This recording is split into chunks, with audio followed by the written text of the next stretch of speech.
Hey everybody, so this is the item that I found.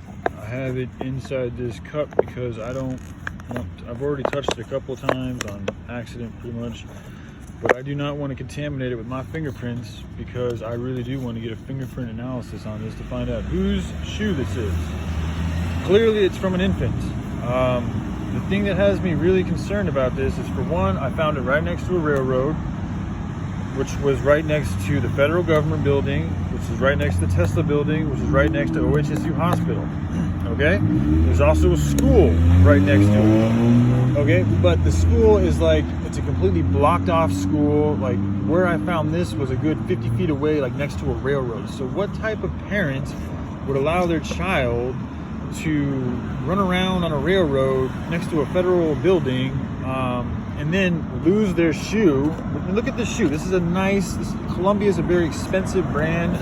This shoe has not been worn. I mean, it's in like great condition. This shoe probably cost, like, if it was an adult shoe, this would probably cost $70 easy. And it was just lying right next to the turnway to the federal building, and it had a very ominous feeling about it. And if I was a parent and I noticed that my child didn't have one of their shoes that I spent a good deal of money on, I would be looking for their shoe. And what is the shoe doing by a railroad? And why is there only one shoe?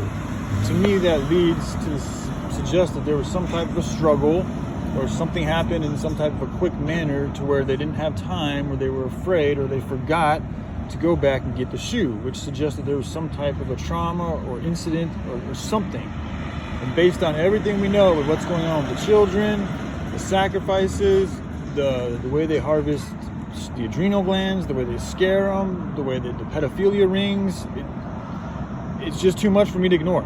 So again, this is why I'm choosing to be very diligent with this, and I'm going to try to get a DNA sample if I can. I'm also going to try to use my own spiritual and supernatural abilities to find out more information about this shoe and who it belongs to and why it was left discarded the way it was. I mean, look at this. It's a very nice shoe. What type of parent is just going to be like, why would it be left near a railroad? It's just like, it doesn't make sense. When things don't make sense, there's a reason why they don't make sense, and there's usually foul play afoot. Because when something, it's like, usually I'm able to like okay, that's why that happened. But this time I'm not able to figure out. The only thing that makes sense is that it's trafficking. That's the best thing that makes sense for this equation. That's the best answer that fits into this pattern for me, from my perspective and everything that I've learned. So this is what I'm dealing with. So I just want to share that with you guys. And all right, love y'all. Take care.